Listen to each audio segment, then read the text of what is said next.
Hi, everyone. I've always represented the common American man and woman as a member of the House of Representatives, which is why I've always been despised in Washington, D.C., and just never fit in. Americans are used by the political industrial complex of both political parties, election cycle after election cycle, in order to elect whichever side can convince Americans to hate the other side more. And the results are always the same. No matter which way the political pendulum swings, Republican or Democrat, nothing ever gets better for the common American man or woman.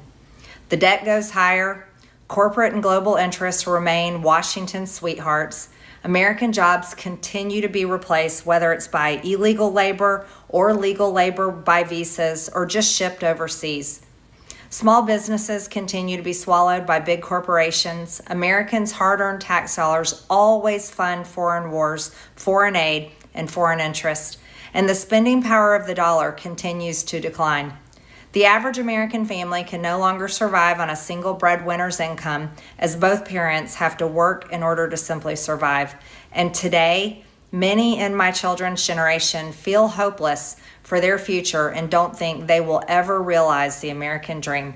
And that breaks my heart. I ran for Congress in 2020 and have fought every single day believing that Make America Great Again meant America first.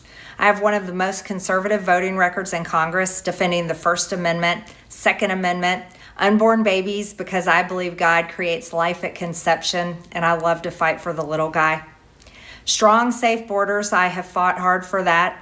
I've fought against COVID tyrannical insanity and mandated mass vaccinations, and I've never voted to fund foreign wars with your hard-earned tax dollars. However, with almost 1 year into our majority, the legislature has been mostly sidelined. We endured an 8-week shutdown, wrongly, resulting in the House not working for the entire time, and we are entering campaign season, which means all courage leaves and only safe campaign re-election mode is turned on in the House of Representatives. During the longest shutdown in our nation's history, I raged against my own speaker and my own party for refusing to proactively work diligently to pass a plan to save Americans' health care and protect Americans from outrageous, overpriced, and unaffordable health insurance policies. The House should have been in session working every day to fix this disaster. But instead, America was force-fed disgusting political drama once again from both sides of the aisle on television every single day. My bills, which reflect many of President Trump's executive orders, like calling for a new census counting Americans only to draw new districts, making English the official language of the U.S., making it a felony to medically trans a minor, and other bills like eliminating capital gains taxes on the sale of your primary home and eliminating H-1B visas they all sit collecting dust. That's how it is for most members of Congress bills. The Speaker never brings them to the floor for a vote. Many common Americans are no longer easily convinced by paid political propaganda spokespersons and consultants on TV and paid shills on social media obediently serving with cult-like conviction to force others to swallow the political party talking points. Because they know how much credit card debt they have, they know how much their bills have gone up over the past 5 years, they actually do their own grocery shopping and know food costs too much.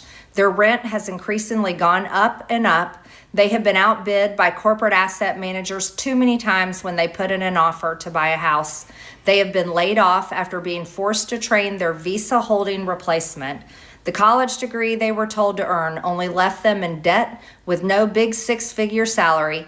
They see more homeless people than ever on their own community streets. They can't afford health insurance or practically any insurance, and they just aren't stupid. These are the people I represent and love because that is who all of my family and friends are, common Americans. I've been blessed to represent the 14th District of Georgia for 5 years. The district is filled with some of the most wonderful, kind-hearted, God-fearing, patriotic, hardworking people you will ever meet. Good, regular, common Americans. I've worked hard to bring taxpayer dollars back home to help district needs. I impeached Biden's Secretary of Homeland after watching my constituents die as he facilitated dangerous open border invasion into America. And I led the effort to defund hard-left politically biased NPR and PBS and the corrupt USAID, and I did that as chair of the DOJ subcommittee. I have fought harder than almost any other elected Republican to elect Donald Trump and Republicans to power. I traveled the country for years. I spent millions of my own money. I missed precious time with my family that I can never get back. And I showed up in places like outside the New York courthouse in Collect Pond Park against a raging leftist mob as Trump faced Democrat lawfare. Meanwhile, most of the establishment Republicans who secretly hate him and who stabbed him in the back and never defended him against anything have all been welcomed in right after the election. And I will never forget the day I had to leave my mother's side as my father had brain surgery to remove cancerous tumors in order to fly to Washington, D.C. to defend President Trump and vote no against the Democrats' second impeachment in 2021. My poor father and my poor mother, it was way too much for all of us.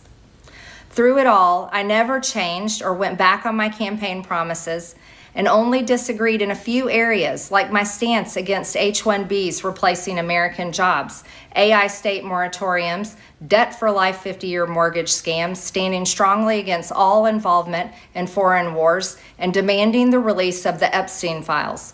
Other than that, my voting record has been solidly with my party and the president.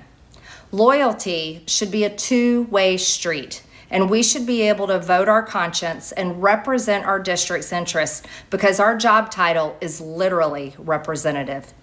America first should mean America first and only Americans first, with no other foreign country ever being attached to America first in our halls of government. Standing up for American women who were raped at 14 years old, trafficked and used by rich, powerful men should not result in me being called a traitor and threatened by the President of the United States, whom I fought for. However, while yes, hurtful, my heart remains filled with joy, my life is filled with happiness, and my true convictions remain unchanged because my self-worth is not defined by a man, but instead by God who created everything in existence. You see, I have never valued power, titles, or attention in spite of all the wrong assumptions about me. I do not cling to those things because they are meaningless and empty traps that hold too many people in Washington. I believe in term limits and do not think Congress should be a lifelong career or an assisted living facility.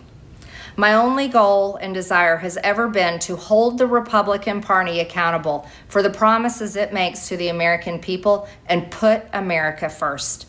And I have fought against Democrats' damaging policies like the Green New Deal, wide open, deadly, unsafe border policies, and the trans agenda on children and against women. With that has brought years of non-stop, never-ending personal attacks, death threats, lawfare, ridiculous slander and lies about me that most people could never withstand even for a single day. It has been unfair and wrong, not only to me, but especially to my family, but it's been wrong to my district as well. I have too much self-respect and dignity. I love my family way too much, and I do not want my sweet district to have to endure a hurtful and hateful primary against me by the president that we all fought for, only to fight and win my election while Republicans will likely lose the midterms, and in turn be expected to defend the president against impeachment after he hatefully dumped tens of millions of dollars against me and tried to destroy me.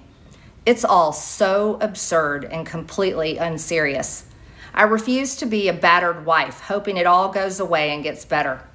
If I am cast aside by the president and the MAGA political machine and replaced by neocons, big pharma, big tech, military-industrial war complex, foreign leaders, and the elite donor class that can never ever relate to real Americans, then many common Americans have been cast aside and replaced as well.